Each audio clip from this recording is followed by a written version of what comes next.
Hey, so now that you're kind of starting to think about research, one of the things you have to think about is the citation. And this, it doesn't go over it fully, but one of the things that students often have problems with is kind of identifying what is this source. I mean, it's easy when you've got a book and you're like, yeah, this is a book. If you have a magazine and you're looking at it, you know what that is. But there are some other things that aren't so easy, and there are a lot of things now that we find online that aren't websites, right? We can't just look, how do I cite a website and it's this thing, because it's something else. And so, research, actually did a lot of reading this summer, and research shows that that's one of the things that if you learn how to do, you'll cite better. And also my experience backs that up. So that's what this video is about. Let's get on with it. So remember, the very first place you want to go is to your writer's reference and the guidelines for citing both the in-text models and the reference list models. So those are in your writer's reference. The easiest way to navigate it is just to go to the tabs, use the tabs. So this one, you can see this is the APA page, and then of course we've already looked at this, or we will be other way. Inside we have those tables of contents here, like are shown on the screen. So you go there, you have to say, of course, what do I have?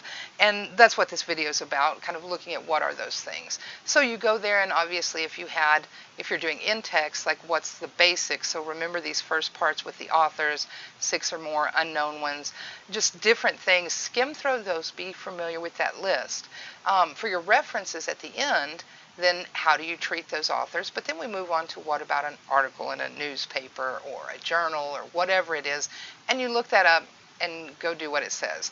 But finding the information that goes in it may be the tricky part. So with books, when you open a book, well, first of all, what can books provide you? Well, overview or big picture. Books aren't about the little specifics. They give you background information, a wider context, a view of the issue in context with more developed examples, discussions, case studies in the context of history. So books are big things. And remember, you rarely will use the whole book. So you might find a book which is one chapter that is really what you're focusing on, and use that. Books are a great source, though. To cite a book, you need to have the author's name, the title, and if it has a subtitle, that, the publishing company. Some styles require the location for this too. The date of publication. And then there's some other things you might have, like an editor or a translator, an illustrator, who you also need to give credit to. So let's look at where you find that information in a book. Now, obviously, if you turn to the title page, it has the title, so Through the Looking Glass, and what Alice found there. It has the author. This is by Lewis Carroll. It does have an illustrator, so if we were doing an illustrator, we were talking about those illustrations, we would definitely, that's when we would choose to cite that illustrator as well. And then here it is. This was published in London, Macmillan & Co. in 1872. So that title page tells you a lot, but you don't always have everything on there. You'll generally definitely have the title and author, and then if you have an illustrator editor. You might have to turn to the next page, and here's an example of that in a different book, and look for those. Usually at the very top, here we see HarperCollins.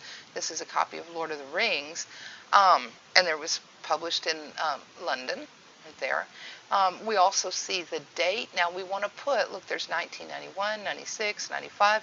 You put the most recent one. That's the date of the one you're holding in your hand or looking at online. So if there are a number of dates, put the most recent. If there are a number of places it was published, if it was London, Spain, Madrid, Paris, New York, put whichever one is listed first. So that's where you'll find that. One other place that you may find it too, the publisher, is on the very end of the book, like our writer's reference. This has on the spine of the book. This is Bedford St. Martin's. Okay, and you'll see that's also, oh, it's not on the front, but anyway, sometimes that is, but sometimes it'll be there. It's a lot easier just to go look at the page behind the title page, the next page there. So that's one of the places you're going to find information in a book. And then to cite it, we're just going to go and look on this list and say, where's a book and how do I cite it? So here's the basic format for a book. We're going to have the author's name, so it's always in APA last name and then initials. If you only have the first initial, that's fine. If you have second initial, the middle name initial, that's fine. We need the year. Here's the title of their book. Now notice it's in italics. We've got a capital H, so we capitalize the title, and then the subtitle, so Holding Our World Together, after the colon, this is the subtitle, Ojibwe Women and the Survival of Community, so we capitalize the O in Ojibwe. We'd also, because that's a nationality, like we would capitalize American, Mexican, Canadian, even if that was in the middle of these words or there's any proper noun, you capitalize those. But otherwise, just the first and the last. And then where was this published? New York, New York. If it gives you city and state, go with that. If it just gives you New York, go with that. And what is the name of the publishing company? And this is Viking.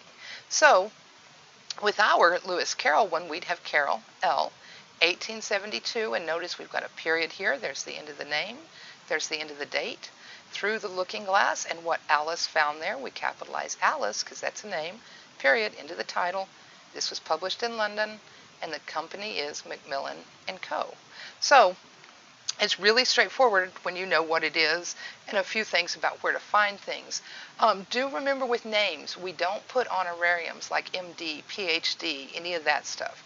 You want to mention that in the paper, then you'll say so-and-so, a doctor of whatever. Put that into your credibility. And give as much of the date as provided. With books, you generally only have the year. With other things like articles and websites, you may have the month and the year, or the month, date, and the year.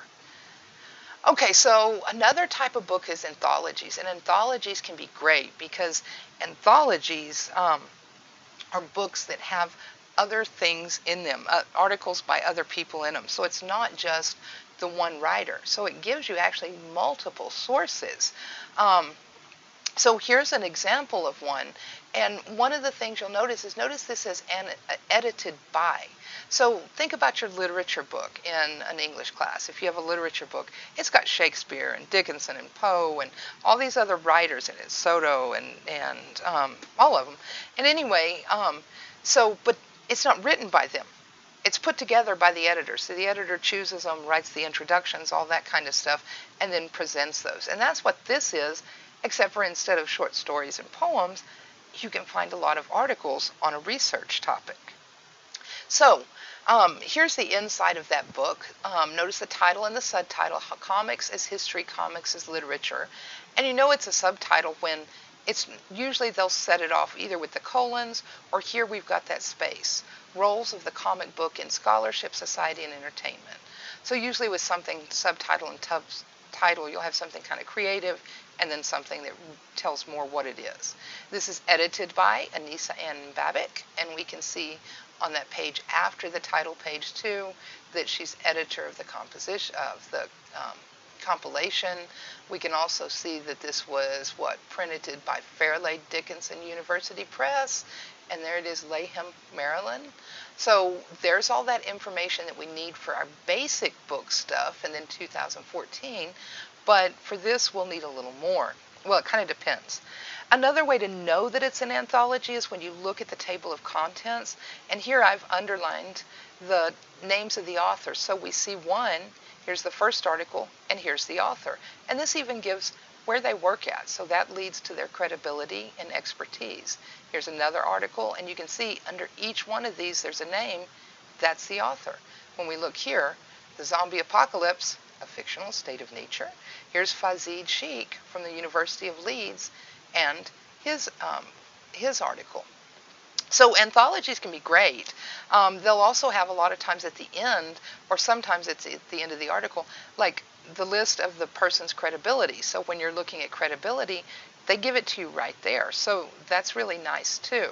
But here's the decision you have to make. When you're using an anthology, are you going to cite the whole book? Or are you going to cite only the article or articles you use? Well, here's how to decide. If you're using a lot from that book, say we use that book, the one on comic books, and we decide to cite like 5 or 6 articles, excuse me, then what we're really using is the book. So we would cite the book, and then in our in-text, we'll just give the clues to say, look, this article was in this book. If you're just using 1 or 2, you can cite those as separate sources. Now, if you have a teacher who's very picky, you might want to ask them about it. But generally, I advise cite them as separate sources. So there's your decision. or at least my advice on it. So what we have to do is, if, like, say we're going to use a number of those articles, then we would cite the whole anthology. And when you look at the reference list models, it gives us how to cite a whole anthology or just a section. So here, this starts with the editors, and notice we have many of them, and last name first, and then their initials, and it says eds after it. So that's, if it was just one, it would just say ed. That's for editors. We've got those periods, the date, and then here's the name of the anthology, where it was published, and the publisher. So very similar to just citing a book. We're just adding that one little part in there that says this isn't the authors, these are editors. So here is the citation. As I looked this up on the database, I found this in our library database, and what it says to do. So everything in the black is what the citation says to do. But what we just saw, we need to have editor in there, right? So here's Babic, and we would need to have ed in there. It also says retrieved from, and it gives the whole URL. Well, since this book, when you look at it, looks just like holding the book in your hand. This is a PDF of the book. I mean, it is, besides you're reading it on a screen, and the other one you would be holding in your hand, same thing, page 12. Everything on page 12 is always on page 12. One of the things you can do when you use a PDF, and this is why I love them, and if you can get the PDF, always get the PDF. Don't not cite something because it's not in that form, but if you can get the PDF or the facsimile, it may be in a different format that looks just like the thing, you don't need to put the URL and everything in there. You don't need to mess with all that.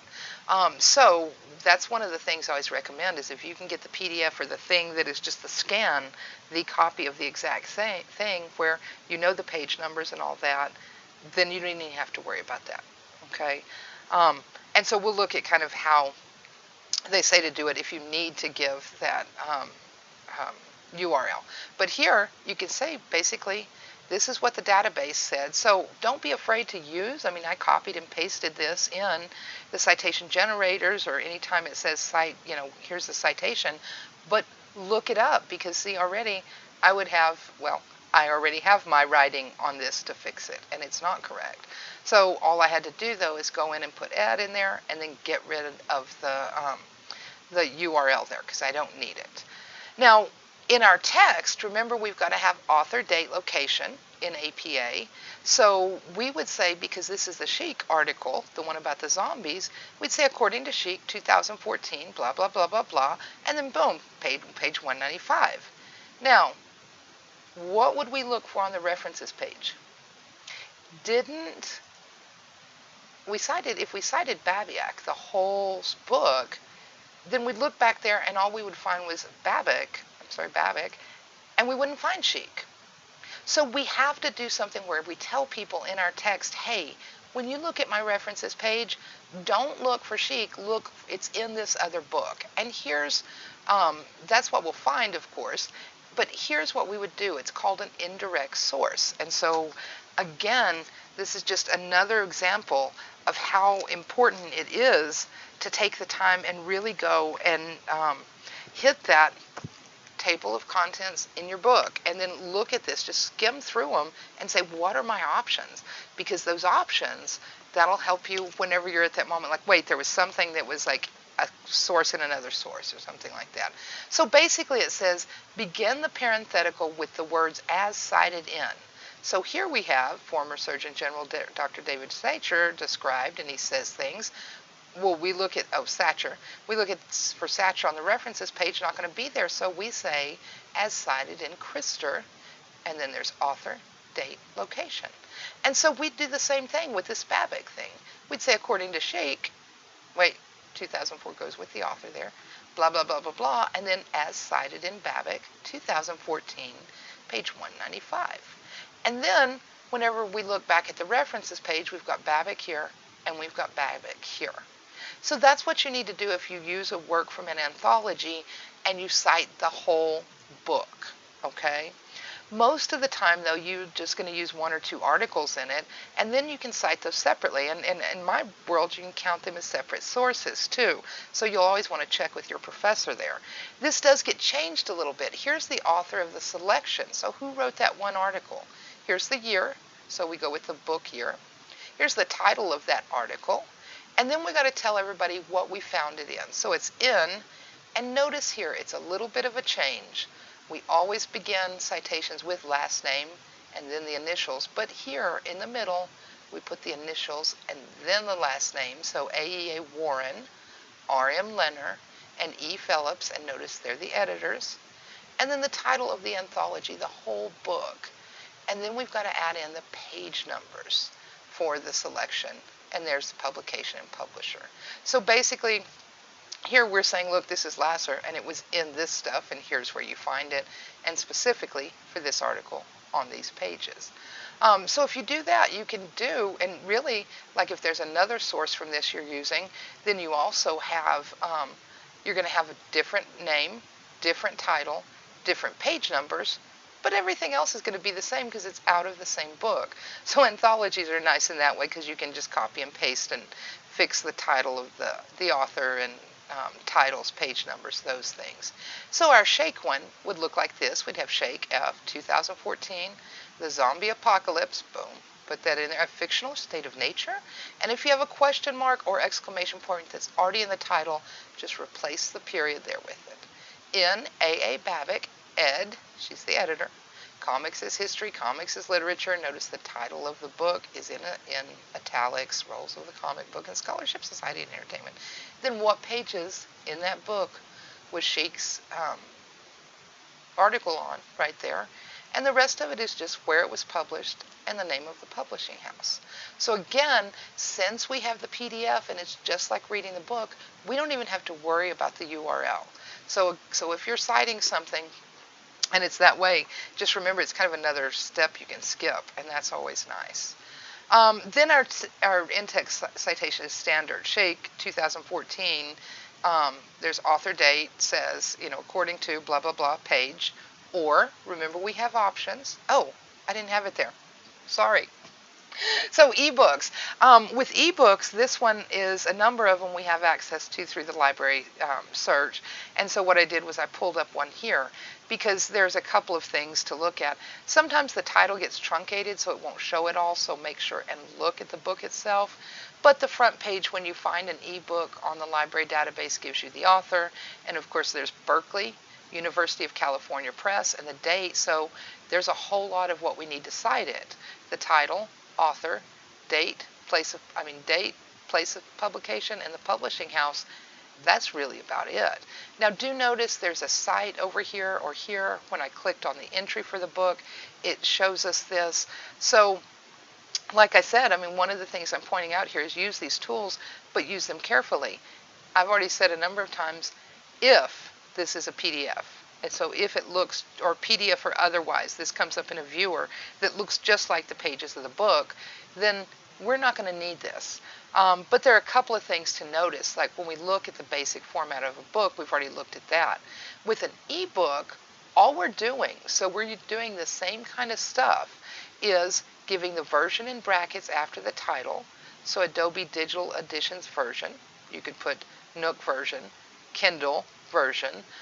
If there's a specific version you're reading, like when I read on my Kindle, it doesn't necessarily show me the exact page numbers. Mine's an old school one. So in that case, I wouldn't do that. But also notice it's just the URL for the home page, not the whole thing. And when we look at this, look, this gives us this nasty, impossible string that's only going to give you access if you have access to the college database. So it's really not good for like anybody. So what do we do here? We can, if you're using a Kindle version, Nook, Adobe Digitals, you put that in. Otherwise, if this does come up as a facsimile of the book, you can just shorten it to just the book. So here's the citation, author, date, title of the book, place, and the company that published it. And so you can see the difference between the simple one and this is that URL there. Now, if you decide you want to put that in, if you feel like you need to, or you're like, you know what, I just want to complete this and do this exactly this way, then all you would do is here retrieved from ebscohost.com. Notice here with the search engines, it will always tell you, in the library, what company it's from. And that is all you need. You can get rid of the search and just go to the blank whatever it is.com. So if it's Gale, galegroup.com. That's all you need. So narrow that down because it's also less to deal with and it's correct. So same thing here, cite in-text citation. Here we go. Here's our different examples. Author, date, according to Dubois, 2010, FIFA was originally, blah, blah, blah. And then we've got page 23, and notice periods there. Never put this page number in your sentence, only in the parenthetical. We could just say FIFA was originally composed entirely of European Union countries, blah, blah, blah, and then put author, date, location at the end. You don't want to do that all the time, but once in a while, really the facts you're stating are more important than who said them. So we'd put it all there. And then we could also put the date and the author's name in our sentence. In 2010, Dubois noted that the FIFA was, and then boom, at the end, we'd have our parenthetical. So those are the three different ways your parentheticals play out. Now, the next thing is journals. So a lot of, like for my assignments, my class, you have to use mostly journals. And there are other places you'll read journal articles in your field when you're looking for good information. There are some kind of trade magazines, so those are magazines more for people in the field, not quite as formal as journals, but a little more laid back. So you may read more from them. They're kind of between just like a magazine for everybody and the journal for professionals that's usually a lot more formal. But in general, you'll find yourself in college using more journal articles. You really should. And remember, the level of your writing is often highly dependent on the quality of your research. You'll write to that level. So journals are very important to kind of identify and figure out, where do I find this citation information? So what do we got first here? What do journals give you? They give you more focused research on a specific aspect of a topic. So that book's like here's kind of an overview of everything, but a journal article is just going to look at specific. It's also going to be more timely. It takes less time to publish to a journal than it does a book. So it will give you more recent information. To cite a journal, we need the author's name, the title, and the subtitle, if it's got a subtitle, the name of the journal. So this is of the article, this is of the journal, the date it was published, volume and issue. Sometimes they only use one of these. Sometimes issue is called number. And then the page numbers it appears on. And then you also might need the URL, the web address, or the DOI, and that's just a document recognition number that some articles have. So the key thing is, where do we find these?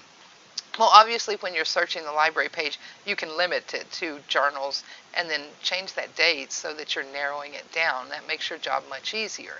But we've got to find them and read carefully. So when we first look at the entry, say I'm searched for heavy metal music, you can see just by even before we click on this article, here's the author, so Sewer, Daniel, this is Daniel Sewer, in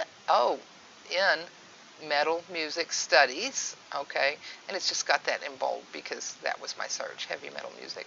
Here's the date, the volume, issue, what page it starts on. It tells us it's 5 pages.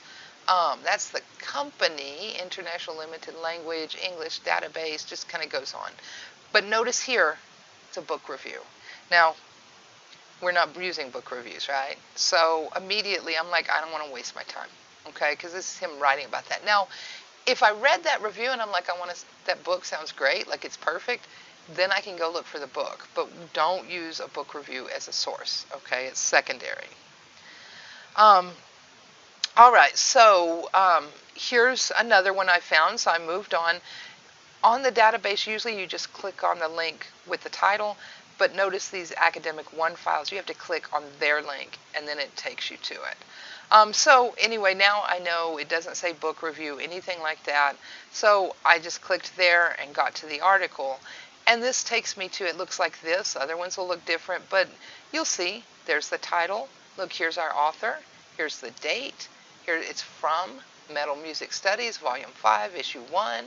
And then notice right here, there's a DOI. And so you got to kind of read around, and that's kind of one of the things that I want you to take away from this is you have to look at the other parts as well.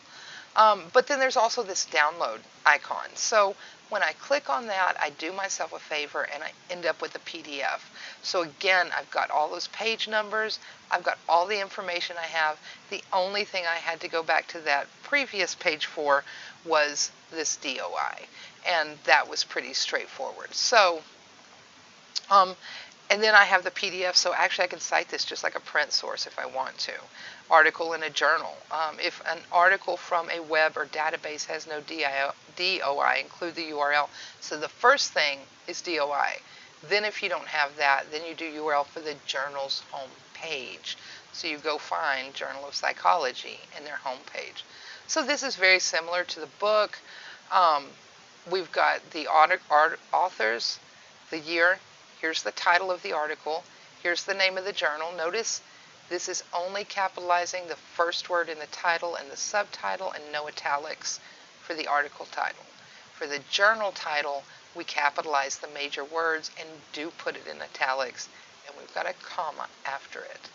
And then we're going to put the volume and the page numbers. So if we had a DOI, we'd put it right there. So here's what the database gave me. It's close. Here's the author, date. There's that article title. Metal Music Studies. There's our journal. It's even in italics.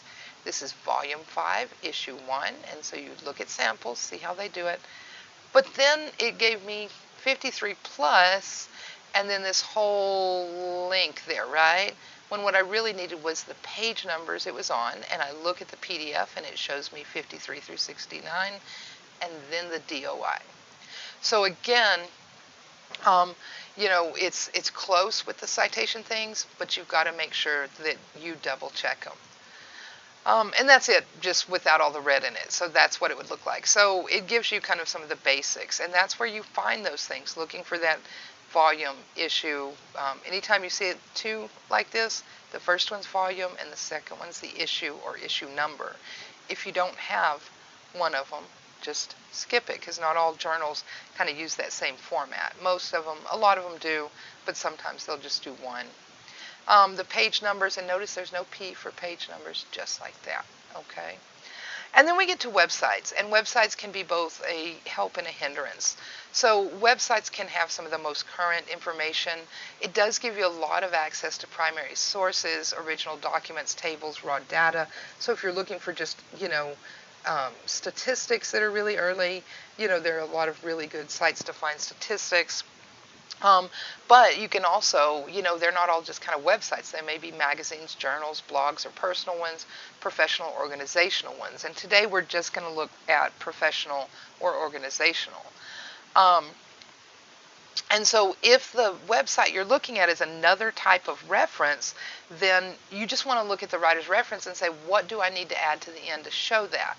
And that's where you might have to ask the internet, what is name of website, and see if it's a newspaper, magazine, whatever. If you say, what is the Huffington Post, you put that in quotes, it'll probably, I've forgotten, but I think it takes you right to the, first thing's going to be the Wikipedia article, where it will tell you it's an online newspaper. And so we look at how do we cite a newspaper online. And that's where, notice in our APA reference list models, we've got, here's article in a journal. Well, what if it's print? What if it's web? What if it's database? Magazine, how do you cite it on the web? Newspaper, Huffington Post. We do this and use the stuff we add for the web. So what I'm looking at, though, what we're going to look at here is just straight up, this is the website for this company or organization. And that's where we want to think about that. So with a website, we need the author's name, the article or page title and subtitle if it has one, the name of the whole website, date of publication, the URL with the publisher if that's not the same as the author. And let me show you this because this will help make more sense. So here's the basics. Publication date for anything, whether it's web or whatever. If you don't have it, you put ND for no date. And let's see, the title, notice it's in italics, the publisher, the URL. If the publisher is known and not named as the author, include it. Better to look at an example. Here we have Wagner, DA, Murphy, KM, and Dick Horn, H. Here's the date. Here's the title, Learning First. Notice it's in italics. A research agenda for improving learning in low-income companies. And then it says retrieved from Brookings Institution website, and there's the website. So far, this is the publisher, right? What website is it actually on? That's the publisher. It's published on that website. If that's not the same as the author's, then yeah, we need to write retrieved from Brookings Institution website. If it is, here, this is by the CDC. It's an article on the CDC webpage. There's our date. There's the article title. Notice here, cdc.gov. We just put retrieved from because these are the same. There's no point in repeating it. So APA lets us save a step there. So just remember, you've got to ask yourself, have I mentioned the name of the website so far in my citation? If you haven't, then retrieved from Brookings Institute website, If you already have, here's CDC, look, there's the website, then just retrieved from HTTP, and you don't need that colon there, okay? So here we go. Here's a website. This is ASA. So when you look at websites, the kind of big part up here where they have their name, this is called the masthead or the header. And you'll see this on every page of professional websites. It identifies who it is. Now with this, we would not just say ASA as the author. If there's something that's written by them or we're using them as the publisher, we're going to have to find out who they are, and we'll look at that in a second. But notice this, we also have authors of this article. We have the date. Here is the article, Stability and Change in Americans' Perception of Freedom. And then, of course, I copied this from the top of my screen where we have the URL bar. We've got the URL. So really we have who wrote this. We have the date. We have the title of the article. All we need to know is who is this ASA, right? And there, of course, we click on About ASA, and it will tell us it's the American Sociological Association. So when we cite, we're going to put retrieved from American Sociological Association. Here's another website. So this is ASID, but notice that organization name is not the first thing that shows up. So just because something's at the top, don't assume this is not Design Impacts Lives website. This is the ASID website. And they say, they have their name there, the American Society of Interior Designers. So this one's got some design elements at the top, but on every page we'll always see this. So we know they're the publisher, right? There's an article on here I found. So I go look at the resources, and it's not really on the web page. So this is the web page here, but it says download the case brief. And so when we go to it, it looks like this. So it is basically in PDF, so we've got page numbers and all of that. We know this is on the American Society of Interior Designers website, so we're good. Notice this says Impact of Design Series, Volume 6. So this is something with volumes. And here's where we have to go back to our pages in the table of contents for citation and say, look, what happens with a volume? Now this is under books, and this isn't really a book, but it is a publication and volumes. Let's see. So here's what it shows us to do with volumes. Indicate the volume number after the title of the complete work. If the volume has its own title, add that after the volume number. So here we go. Here's the writer. Oh, this is an editor. Okay. Here's the date. Here's the title of the complete work. So this whole Voices of the American West, and the one we're looking at is Volume 1. This has got like 3, 4, who knows how many books in it, right? But it's this one. And then, so yeah, that's like a whole bunch of them. And then this one, Volume 1, is called The Indian Interviews of L.E.S. Richter, 1903 to 1919. And then, of course, this has book stuff because it's a book, but we would replace this with what we need for a website, what we need for a newspaper, whatever it is after that. So let's look at this one because I think it's a little easier to see in this way. So we need author's name, article, page title, subtitle, website name, date of publication, URL, and then we're going to add the rest. So we'll have the series name, title of volume, or adding it up, it's this, series name, title of volume, website, publisher, and URL after the author's date. So then we have to figure out who wrote it. And the thing is here, it says case brief by. This is before we downloaded it. When I download it and scroll all the way to the bottom, because there was no authors listed at the first, it's who did this, who put this together, Canon Design, a global design firm, and EDA Architects, which they're an architectural firm. So sometimes you won't have people who are authors. In this case, these two companies are the authors of this. They work together and put this report together. So in this case, you have to think broadly and understand it's not always people who are your authors. So here we would have Canon Design, and notice that over here they have theirs first and then the other ones. I don't know if it was because it's alphabetical or who pitched in the most money or wrote the most words, whatever, but we always list them in the way they list them. We've got the date. This is Impact of Design Series.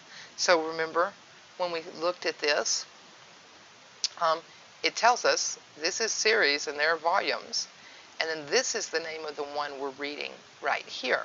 So, Impact of Design Series, Lacinate Studios, and then retrieved from American Society of Interior Designers.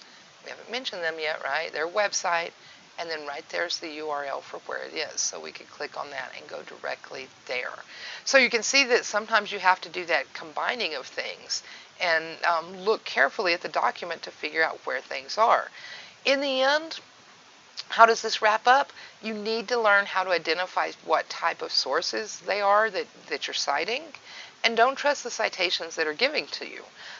Overall, when you think about this, really what's going to identify mostly what you're going to be using for this class and most of college is going to be books and journal articles, and then of course professional websites. Well, the professional websites, just make sure whoever hosts that website, whoever that is, in the case of the two I showed you, I just asked for professional organizations and found those two professional organizations to use as examples. Obviously, if it's a government website, CDC, of course, depends on how much you trust government, but we can. That is an organization. It is a professional website. It's a company website.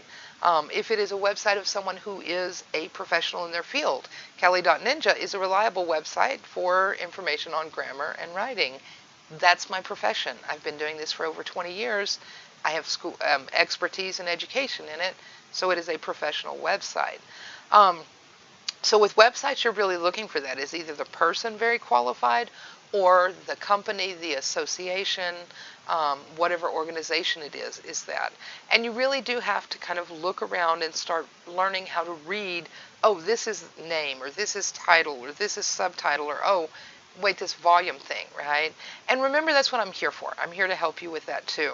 But if you start by just kind of very carefully saying, okay, let me make sure I know what this is, and then when you go to your table of contents, you're able to say, oh, okay, this is a journal, right? Or this is a, what is it I'm looking up? This is a book, a brochure, whatever it is. And that makes it a lot simpler. Use those citation machines, use those citations that are given you, but double check them. Okay, because in the end, it's your grade and it's your work. It represents you. So, I hope that's been helpful. If you have questions, let me know, and that's what I'm here for. Remember, don't be afraid to turn things in, put it down. That's the point. That's how I help you. You write it down and you say, I think I've got it right, and I grade it and say either, yeah, you got it right, cool, or no, you didn't, but let me show you how, right? And we're fixing it so that you learn how to get it right for everybody else. So I know this has gone on a while, so I will say goodbye. Have a great day and take care.